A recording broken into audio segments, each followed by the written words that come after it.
నమస్తే ఫ్రెండ్స్, నేను మీ Errabelli Rajinikanth, political analyst. Janapaksham talk షోకి స్వాగతం, సుస్వాగతం. బండి భగీరథ్ కేసు విషయం నుంచి ఇప్పుడున్నటువంటి జెన్జీ నేర్చుకోవాల్సింది ఏంటి? బండి భగీరథ్ కేసు కేవలం ఒక రాజకీయ పరమైనటువంటి కేసు కాదు. ఇది ఇప్పుడున్నటువంటి యువతకి, ఇప్పుడున్న స్టూడెంట్స్ కి, ఇప్పుడున్న జనరేషన్ కి దిశానిర్దేశం చేసేటువంటి ఒక కేసు అన్నది మనందరం గ్రహించాలి. ఒక చాట్, ఒక రిలేషన్, ఒక తప్పుడు నిర్ణయం జీవితాన్ని అంతా మార్చేస్తుందా?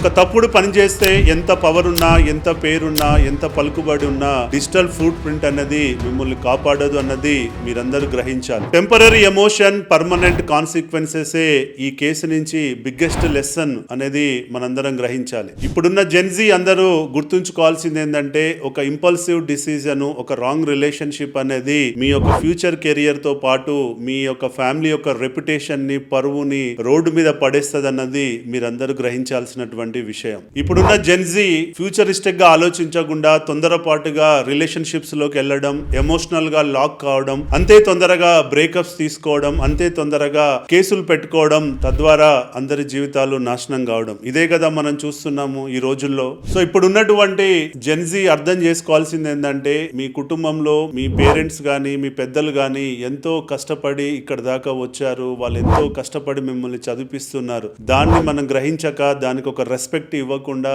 మనం తొందరపాటుగా మనం ఎమోషనల్ గా రిలేషన్షిప్స్ లోకి వెళ్ళడము, డిసిప్లిన్ మెయింటైన్ చేయకపోవడము, స్టడీస్ పై ఫోకస్ చేయకుండా, ఏ సమయంలో ఏం చేయాలో అది చేయకుండా తొందరపాటుగా ఒకరిని చూసి ఒకరు రాంగ్ డైరెక్షన్ లో వెళ్ళి ఇలాంటి తప్పుడు నిర్ణయాలు తీసుకొని ఇలాంటి సమస్యల్లో ఇరుక్కుంటున్నారు అన్నది మనందరం గ్రహించాల్సినటువంటి విషయం. ఇలా మీరు తీసుకునేటువంటి తప్పుడు నిర్ణయాల వల్ల ఇలా కుటుంబాల పరువు రోడ్డు మీద పడుతుంది. వాళ్ళ భవిష్యత్తు కూడా నాశనం అయిపోతుంది. వాళ్ళు ఒక్కొక్క మెట్టు ఎక్కుకుంటూ ఇవాళ మీ యొక్క తల్లిదండ్రులు ఇక్కడ దాకా వచ్చారు. ఇవాళ వాళ్ళ యొక్క పరువును కాపాడాల్సిన బాధ్యత మీది. ఎందుకంటే మీరు ఇలా తీసుకునే తప్పుడు నిర్ణయాల వల్ల మీ పేరెంట్స్ యొక్క పరువు రోడ్డు మీద పడుతుంది. తద్వారా వాళ్ళ సమాజంలో తలెత్తుకొని తిరిగేటువంటి పరిస్థితి కూడా ఉండదు అన్నది మీరు గ్రహించాలి. మీరు ఏ సమయంలో అది చేయాలో అదే చేస్తే మీ భవిష్యత్తు బాగుంటుంది. మీరు చదువుకోండి, తర్వాత మంచి మంచి ఉద్యోగాలు సంపాదించండి, లేదంటే పెద్ద బిజినెస్ మ్యాన్ గా ఎదగండి. తర్వాత మీరు రిలేషన్షిప్స్ లోకి వెళ్తే ఒక మెచ్యూరిటీ ఉంటుంది.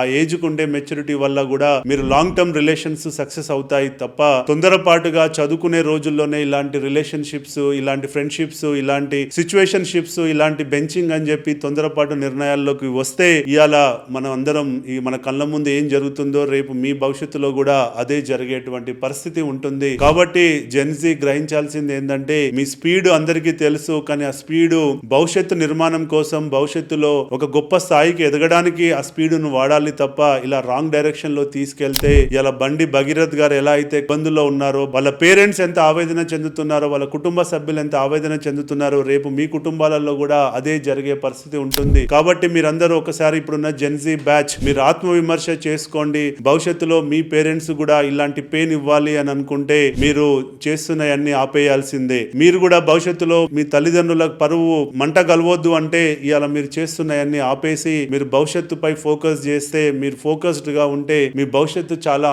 బ్యూటిఫుల్ గా ఉంటుంది అన్నది నేను చెప్పాలనుకుంటున్న పాయింట్. కాబట్టి దయచేసి ఇది ఒక రాజకీయ పరమైన కేసుగా కాకుండా దీని నుంచి మీరు ఎంతో నేర్చుకోవాల్సింది ఉంది. మీరు నేర్చుకుంటారు అని చెప్పి నేను ఆశిస్తున్నాను. నేర్చుకొని మీరు ఒక ప్రవర్తనలో మార్పు తెచ్చుకోండి. తద్వారా మీ భవిష్యత్తుకు చాలా ఉపయోగపడుతుంది. ఇవాళ ఒక కుటుంబం రోడ్డున పడలేదు. దీని నుంచి మనం నేర్చుకుంటే ఎన్నో కుటుంబాలు రోడ్డు మీద పడకుండా మనం జాగ్రత్త పడేటువంటి అవకాశం ఉంటుందన్నది మనం గ్రహించాలి. కాబట్టి ఈ వీడియో చూసిన తర్వాత ఇది 10 మందికి షేర్ చేసి మీరు ఇంకా ఇలాంటి తప్పులు జరుగుతున్న వాళ్ళందరూ కరెక్ట్ చేసుకుంటారని చెప్పి నేను ఆశిస్తున్నాను. జై హింద్.